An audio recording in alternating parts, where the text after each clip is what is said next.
નમસ્કાર, હું યુવરાજ ગુપ્તા કઠોદરા એક્ટિવિટી ન્યૂઝમાં આપનું સ્વાગત કરું છું. આજરોજ અમારી શાળામાં ધોરણ 6 થી 8ના બાળકોનો લાઈફ સ્કિલ મેળો યોજવામાં આવ્યો, જેમાં બટન ટાંકવા, સિલાઈ કામ, કુકર બંધ કરતા શીખવું,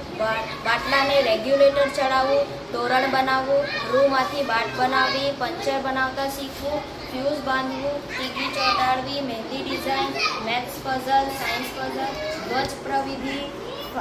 ફાયર સેફટી, મોલ્ડ્રેસ અને ટોક શો જેવી પ્રવૃત્તિઓ કરાવવામાં આવી, જેની એક ઝલક નિહાળ્યું.